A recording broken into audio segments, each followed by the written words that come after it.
Y a continuación, en el nuevo telepolicial tenemos toda la cronología del feminicidio y posterior desmembramiento de Mayerly Condori Quispe, de 18 años. Esta joven fue victimada en la zona de Alto Incallojeta de La Paz. La pasada jornada también el Ministerio Público pidió así la detención preventiva para estos dos sujetos, y hablamos de Matusalén Mancilla y Roberto Huanca.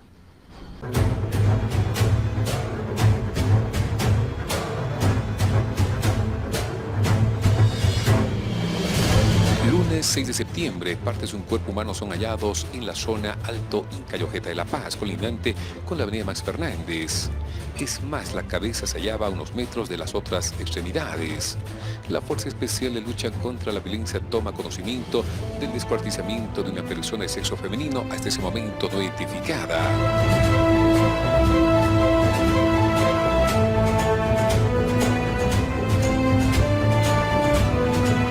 Según transcurrían las horas, la víctima es identificada como Mayerly Condori Quispe, de 18 años. Es más, en un trabajo efectivo desplegado por la Fuerza Especial de Lucha contra la Violencia en La Paz, se logra establecer que la misma habría acudido a verse en un sector alejado de Alto Incallojeta con su expareja, con quien llegó a convivir 2 meses. Nos referimos a Matusalén Mancilla Lipa, de 22 años, el cual presuntamente por un tema de celos, ya que vio mensajes en su celular de Roberto Huanca, es que procede a estrangular y finalmente a desmembrar el cadáver con cuchillo de la víctima, pues hasta le habría sacado el corazón. Es así que se logra la captura de Matusalén Mancilla y Roberto Huanca Quispe, este último como sospechoso e implicado en este caso. Se tiene conocimiento que Matusalén desde el año 2015 y hasta diciembre del 2020 estuvo en la cárcel de Calauma, ya que habría dejado sexualmente a una pequeña de 4 años a quien la victimó.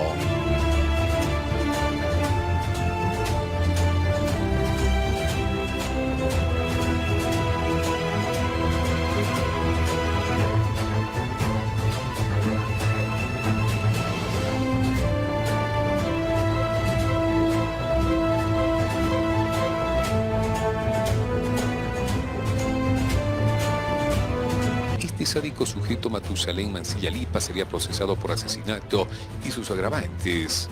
La situación legal de Roberto Huanca aún es analizada por la FELCB y la Fiscalía. Vamos a seguir hablando acerca de este caso de Mayerly. A continuación les vamos a mostrar estas imágenes, estas capturas del celular de la joven. Una conversación que entablaba con este sujeto Matusalén Mancilla. Veamos por favor a continuación de qué tratan las mismas.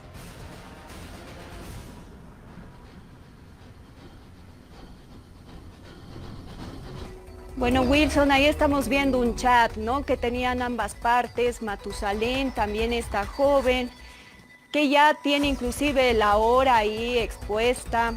Y esto ha sido también determinante, ¿no?, dentro de este caso, para esta prisión preventiva por 6 meses ya que dictaminó la Fiscalía, el Ministerio Público en el penal de máxima seguridad de Chonchocoro. Ahí ustedes aprecian todos esos textos, bastante cariñosos por lo visto, se enviaban ahí corazones, mucho amor, era lo que profesaba esta pareja. Y bueno, ahí una vez más lo nombra Matusalén Mancilla.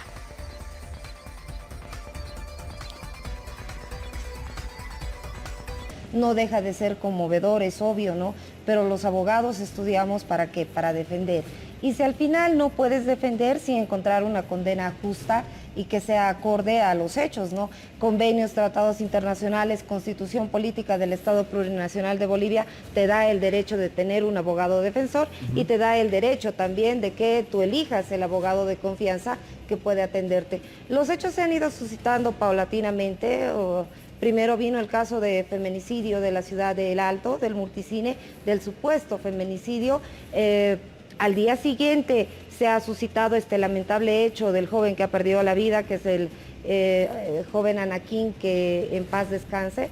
Y posterior a ello se ha suscitado el caso de la señorita de 18 años que ha perdido la vida en Alto Pasanqueri o Alto Chijini, si no me equivoco. No, Alto Llojeta. En Alto Llojeta de la ciudad de La Paz. Entonces yo creo que han sido 3 días, tienes que tener en cuenta que tanto la ciudad de La Paz como la ciudad del Alto solamente tiene un fiscal en delitos de muerte violenta, así se llama, en la ciudad del Alto el doctor Maldonado como fiscal de materia, y en la ciudad de La Paz la doctora Drubanca Jordán. Yo pienso que nadie, absolutamente ninguna sociedad quiere que ocurran estos hechos y de manera tan simultánea, ¿no? Seguro. Pero también el actuar de la policía ha sido de manera inmediata y el actuar de la fiscalía también en estos 3 casos, que obviamente se condena lo ocurrido. El bien jurídico más protegido para el hombre es la vida, pero no obstante en todos los países y en todos los lugares, más aún en el exterior, y siendo el caso de Bolivia, te da la opción de tener un abogado defensor en todo momento que asuma defensa y vele por tus derechos y garantías Seguro. constitucionales. Es parte del ordenamiento jurídico de cualquier parte, ¿no? Donde hay un Estado de Derecho, indudablemente, dentro de los marcos, incluso, y usted lo sabe mejor que yo, cuando una persona acusada de cualquier tipo de crimen es inocente hasta que se le compruebe lo contrario, ¿verdad? Ese es un elemento básico. Pero hay casos donde hay elementos, y eso es parte de un proceso de investigación, evidentemente, donde hay muchísimos elementos que dan cuenta de responsabilidades. Me imagino, aparte de estos casos, usted se ha tropezado con atender ese tipo de casos dentro de su profesión. ¿A qué me refiero, doctor Irusta? Hay casos, y lo voy a poner en estos términos, hay casos que pueden llegar a ser defendibles bajo circunstancias y elementos de prueba. Te voy a poner el ejemplo del caso de Carla Bellot y Jesús Cañizaire en un año nuevo del año 2018. Yo he sido abogada no de los principales autores, he sido abogada de 2 de los coimputados, pero que han estado en la escena del crimen y han participado. Y siempre yo he peleado para que el delito se tipifique para estos 2 ciudadanos por un delito de complicidad. Después de años después, ¿dónde hemos llegado? En efecto, hemos llegado a una sentencia de 30 años para los 2 principales autores, y para para mis defendidos se ha llegado a la pena privativa de libertad en grado de complicidad de 15 años. Entonces, en ningún momento se está hablando de una absolución de proceso, pero cada proceso es totalmente distinto. En estos 3 casos se está velando y se reprocha, imagino que la sociedad como tal repudia. Yo no puedo repudiar porque en realidad tú tienes que tener en cuenta de que este es mi trabajo, para eso yo he estudiado y he trabajado, pero los 3 casos son totalmente distintos. Te pongo el ejemplo del supuesto feminicidio en la ciudad del Alto, en el multicine del señor Valentín Pari. Desde todo de punto de vista yo siempre voy a alegar inocencia para mi defendido. Nadie en sus 5 sentidos te va a victimar en un lugar que tiene tantas cámaras de seguridad. Aparte de ello, se habla de un supuesto envenenamiento. No obstante, dentro del cuaderno de investigaciones se da de la causa de la muerte por un edema pulmonar, no por envenenamiento. Entonces, también hay un diagnóstico a descartar de SARS-CoV-2, que es una variante del COVID, para la dama que por desgracia ha perdido la vida. En ese caso sí voy a alegar, y lo voy a decir hasta el final, y voy a asumir defensa de que mi defendido es totalmente inocente. ¿Se encuentra privado de su libertad para fines investigativos? Sí, ¿no? Pero posteriormente ha ocurrido esta tragedia que es la última de la señorita que por desgracia ha perdido la vida de 18 años. En el caso de Anaquín, como tal se refiere, siempre lo he manifestado y lo he dicho, mucho que defender no hay, sí velar garantías constitucionales. Había la oportunidad de irnos a un procedimiento abreviado, no obstante no entendemos, el fiscal que ha llegado no era el fiscal titular, pero bajo un tema de cooperación en la fiscalía, sí se da el caso de que otro fiscal pueda venir a la audiencia. ¿En esos casos se va a ir a un procedimiento abreviado? Mira que doctora? había la posibilidad de un procedimiento abreviado. La señora juez ha corrido en traslado, pero el señor fiscal ha manifestado que no es el titular, porque el titular de muertes violentas se encontraba en otro caso que también ha sido de relevancia y que no ha estado. Entonces, ¿Y eso qué que significa? no podía pronunciarse. Que eso habría que tratarlo y habría que hacer la solicitud correspondiente ante el fiscal titular, que llegaría a ser el doctor Maldonado, que en ese momento, por desgracia, le ha venido otro tema que ha sido igual de relevante. Entonces, en ese tipo de casos siempre lo he manifestado. Yo creo que el caso de Anaquín es un caso totalmente confirmado, es por eso que sí había la posibilidad de un abreviado, porque tienes que tener en cuenta, como quien dice vulgarmente, se ha encontrado a estos dos ciudadanos con las manos en la masa. Tenían partes del cuerpo que por desgracia ha perdido la vida dentro del domicilio de la dama, entonces mucho que investigar no le veo. En el caso de la ciudadana y en el caso de Matusalén, que tengo acá, la imputación formal que se ha llevado a cabo su audiencia el día de ayer, yo creo que todavía hay aspectos que debatir. Si bien mi defendido, que ha sido el señor Matusalén, no ha dado una declaración informativa como tal, en mérito al artículo 92 del Código de Procedimiento Penal, ha sido porque ha obtenido mal asesoramiento de una abogada, que ojo, no ha sido abogada de defensa pública, ha sido abogada particular, la cual le ha dicho, cállate, no declares y te vas a ir 30 años a la cárcel. Y el pobre hombre no declaró cuando podía haber declarado.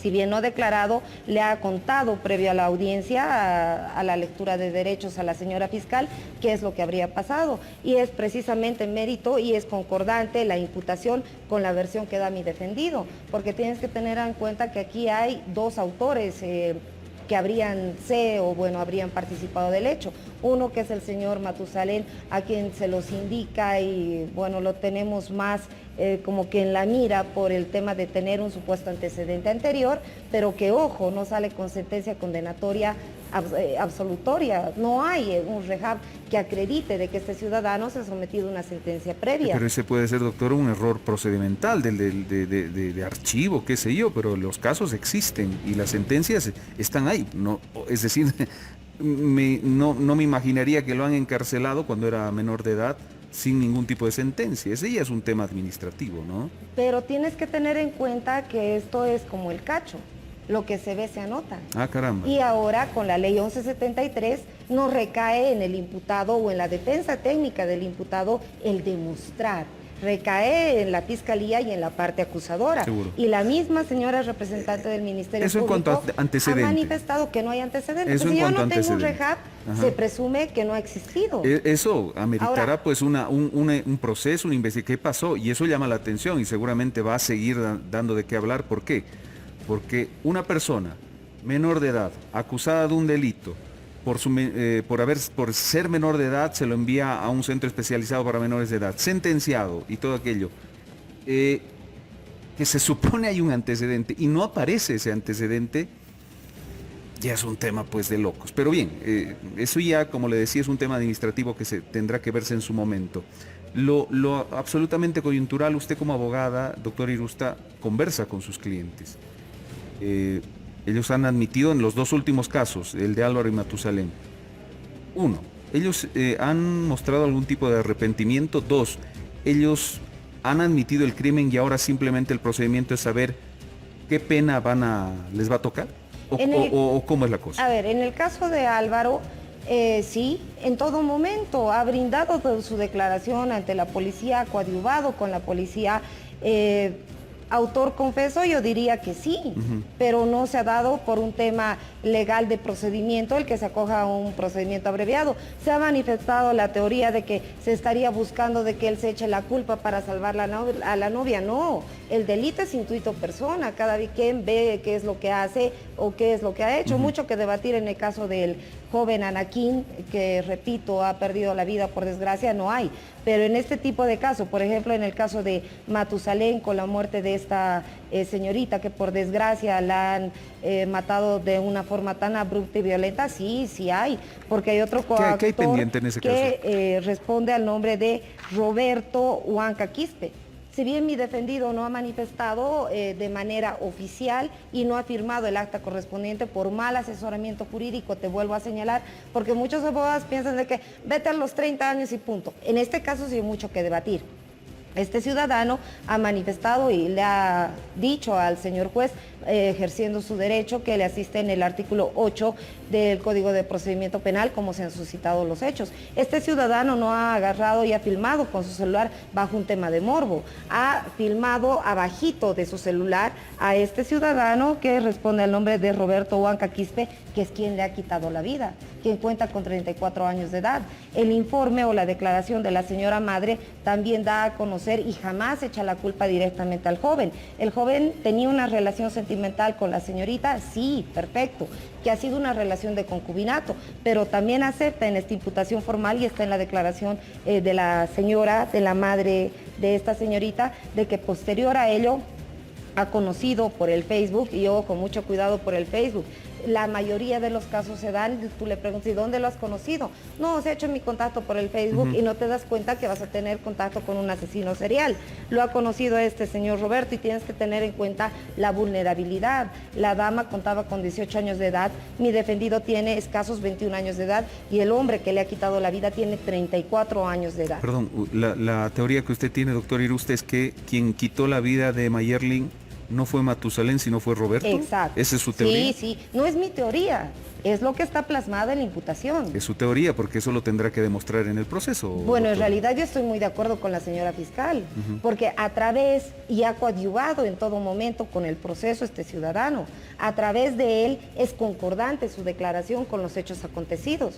Ahora, los dos están tipificados y los dos están siendo investigados por el delito de feminicidio, cierto y evidente, pero concuerda totalmente la versión y la hipótesis que tiene la representante del Ministerio Público con lo manifestado con este joven. Es más, yo creo que para él debería haber, bueno, a él se lo ha enviado a Chonchocoro y al otro ciudadano al recinto penitenciario de San Pedro, pero a él se lo envía a Chonchocoro bajo el antecedente de otro delito que no tengo muy a fondo conocimiento de qué ha sido realmente, y se le ha dado una detención preventiva, siendo que su edad tiene 21 años, ¿no? Pero En el caso, para finalizar, doctor Iruste, en el caso Matusalem, entonces sí se va a ir a un proceso regular, no se va a ir a un proceso abreviado ni nada. En ningún momento, porque lo que él desea, es que aquí hay algo muy cabal, él dice, él sabe lo que ha hecho, es por eso que los han apartado a celdas totalmente distintas para precautelar que entre los dos no hayan peleas y todo lo demás, y si tú conversas con Matusalem, Matusalem te va a decir, es que no es así, doctora. A mí me quieren dar toda la culpa. ¿A usted le dijo Matusalén claro que sí. él no la mató? No, claro. ¿Eso le dijo a usted? No solamente a mí, también se lo dijo a la señora fiscal y también está plasmada en la imputación formal.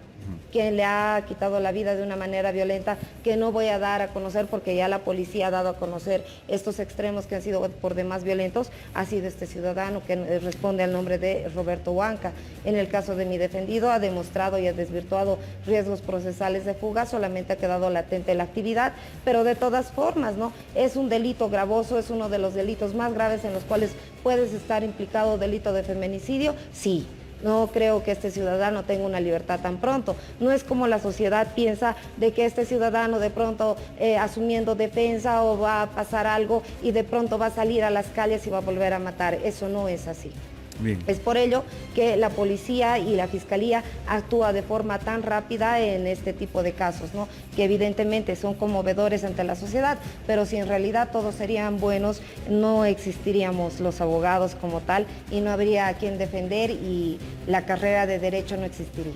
Bueno, doctor Iruste, le agradezco. Muchas la visita gracias esta a ti, noche. Juan Carlos, por la invitación. Gracias. Que tengan lindo fin de semana. Muchísimas gracias. Mónica Irusta, la abogada de estos casos, cada uno de ellos con la circunstancia que amerita, estos casos que han marcado información, repercusión y sobre todo han conmovido a la sociedad en estos últimos días en nuestro país. Pero esta noche tenemos una importante entrevista junto a la doctora Yomar Bejarano Guerque, reconocida psicóloga forense, para tratar acerca de estos dos casos que conmocionaron a todo nuestro país por la brutalidad ejercida en menos de una semana. Hemos conocido de estos dos casos de desmembramiento contra Ana Quintancara y del feminicidio contra Mayerly Condori. Muy buenas noches, doctora Yomar, bienvenida al nuevo Telepolicial. Muy buenas noches, Sofía. Un gusto enorme de hablar contigo nuevamente. Doctora, toda la población quiere conocer qué pasó, por qué ocurrieron todos estos hechos, qué ocurrió quizás también por la cabeza de estos presuntos asesinos, por qué cometieron semejantes hechos de sangre que victimaron. ¿Tendrán tal vez alguna psicopatía ellos? Es muy complejo dar una respuesta breve, corta, única y contundente a este tipo de acciones, porque son en realidad producto multifactorial, es decir, de muchos elementos a lo largo de su vida y a lo largo de las circunstancias, de las relaciones que han tenido con diferentes personas, que se han ido sumando y han ido, digamos, como que aportando ladrillo a ladrillo, por decirlo así, hasta terminar en lo que han acabado, ¿no? O sea, posiblemente ambos han tenido infancias complicadas, donde han vivido desprecios, donde han vivido violencia, ya sea directa y o indirectamente, de todo tipo, desde física, inclusive por ahí sexual, emocional, frustraciones, deprivaciones, poco apoyo emocional, y han podido ir generando a lo largo de su vida tal vez conductas negativas, de cuando niños empezar a mentir, empezar a robar pequeñas cosas, desafiar a la autoridad. Por otro lado, han podido no desarrollar empatía y sentimientos positivos hacia otras personas.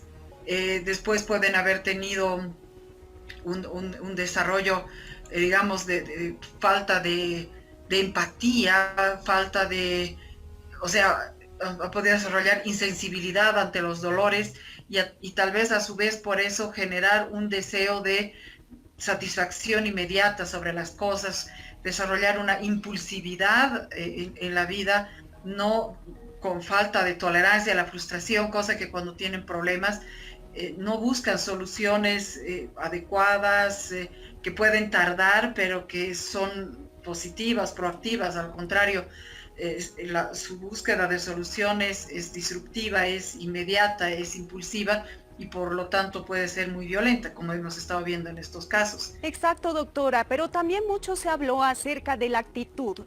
¿Qué hay detrás de esa frialdad de la sonrisa, de la mentira, de estos sujetos tan peligrosos? ¿Ellos quizás querrán demostrar algo?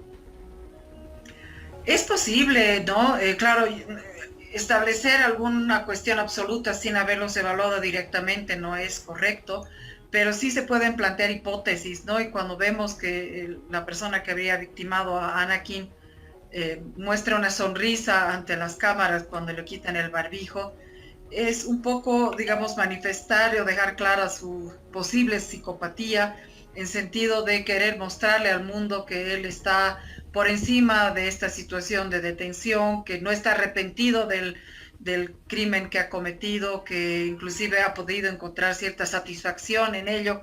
Entonces, detrás de esa sonrisita podemos encontrar inclusive nerviosismo por la situación a la que se enfrenta. Es decir, de todos modos, por el tipo más bien del análisis de lo que ha hecho con esta persona al desmembrarlo de esta forma tan cruenta, a través de la autopsia médico-legal se ha planteado que posiblemente el comienzo del desmembramiento haya sido realizado aún en vida. Eso quiere decir que ha habido tal vez una actitud realmente cargada de emociones violentas en contra de esta persona, que ha hecho que genere sadismo, ¿no? Es decir, que lo haga sufrir más allá de matarlo y quitarle la vida, es que sufra y estando aún en vida durante su desmembramiento, hasta lo que ha podido aguantar seguramente la persona antes de morir. Cierto, doctora, usted nos dice que sufra. Y hablando de este último caso del feminicidio de Mayerly Condori, ¿por qué existen estos videos? ¿Por qué Matusalén decidió grabar el momento en el cual estrangulaba a la joven para luego cercenarle también partes de su cuerpo? Posiblemente ahí, lo que pasa es que hay que entender que los descuartizamientos pueden tener tres posibilidades. La una es de defensa al descuartizar el cuerpo para botarlo por partes y así ocultar el delito. En ambos casos, digamos, por lo menos en el primero puede haber sido un factor adicional, pero en el segundo todavía no. Pero hay otras dos hipótesis. Por ejemplo, está el elemento ofensivo hacia la propia víctima de demostrarle, digamos, la bronca, inclusive el hecho que, por lo que se ha visto en los medios de comunicación, el corazón haya sido extraído adicionalmente y botado, colocado a un lado. Entonces eso es una expresión, es un desmembramiento de expresión. Lo mismo está con la filmación posiblemente, que puede tener también otra hipótesis, ¿no? Que esta persona estaría disfrutando de esta situación de desmembrar, de generar una venganza sobre la ofensa que él ha sentido tener con esta chica, y querer revivir este momento por una característica psicopática de él. Esto se llama trofeo también en psicología. Es un trofeo el retener estas imágenes para poder vivirlas una y otra vez, recordando el poder que ha tenido, ¿no? Esto por las filmaciones sobre la vida de una persona, el haber acabado con sus propias manos. Y el tercer elemento del descuestrizamiento, que también está ligado seguramente a esta filmación, es el expresivo, ¿no? El querer mostrarle a la comunidad o ante sí mismo lo poderoso que puede ser al acabar con un cuerpo, al acabar con una vida, al sacar el corazón, que es posiblemente por donde él se ha sentido ofendido, ¿no? Por el sentimiento. Sin lugar a dudas, doctora, son casos que han lastimado demasiado a todo nuestro país, pero a esta hora hay muchas familias que nos están viendo, porque nosotros somos un programa preventivo. Doctora, ¿será quizás que faltó el diálogo entre estas familias? ¿Será que los padres de familia tienen que estar más atentos a sus hijos? Yo creo que esta es una gran falencia de toda nuestra sociedad actual, ¿no? Y que claro, en los casos extremos terminan así. Los padres tenemos que tener mucho más cercanía de nuestros hijos, estar más abiertos a escucharlos, a orientarlos más, a ponerles límites con inteligencia, con orientación, no con autoridad punitiva, sino con una autoridad de respeto, abriendo la comunicación con nuestros hijos, con los adolescentes que ya tienen pues un criterio en plena formación, que ellos sientan que son interlocutores válidos y que nosotros los sentimos como interlocutores válidos y que los vamos a escuchar en sus alegrías, en sus penas, en sus situaciones, en sus problemas, y los vamos a ayudar a cruzar esta etapa de generar su propia identidad, que es la que tiene en la adolescencia, que es precisamente el quiebre para poder volverse una persona delincuente, ¿no? Porque empiezan a jugar no solamente en la familia, sino a jugar con pares, personas de su propiedad, y en eso pues conocen, están en una etapa marginal, porque no son niños, no son adultos. Y justamente, ¿no? Hablando de todos los adolescentes, doctora Yomar, por favor, alguna recomendación ya para cerrar esta entrevista. ¿Qué tienen que hacer al momento de elegir alguna pareja para no dejarse maltratar, para no caer en estas manipulaciones y estas relaciones, pero totalmente tóxicas? O sea, yo si pudiera decir algo que se centraría en una frase, es tolerancia cero a la violencia, y entendiendo violencia por no solamente la física, en que uno reciba un sopapo, un empujón, un pellizcón, sino también toda violencia que implique control de la persona en cuanto al manejo de las redes sociales, a la privacidad de la vida, etcétera. Si hay violencia, esto tiende siempre a escalarse, ¿no? Entonces, cualquier tipo de violencia debe ser detectada, y cuando es detectada uno se aleja. Tolerancia cero a cualquier tipo y forma de violencia. Yo creo que es la mejor actitud que uno puede tener con personas con las cuales uno se puede relacionar, y especialmente si son pareja. Exactamente, doctora Yomar, muchísimas gracias. Nosotros siempre felices por contar con una gran profesional como usted. Hasta una próxima oportunidad, nosotros la vamos a seguir invitando aquí al Nuevo Telepolicial. Muchas gracias. Estoy a su disposición, estimada Sofi. Un abrazo grande. Muchísimas gracias.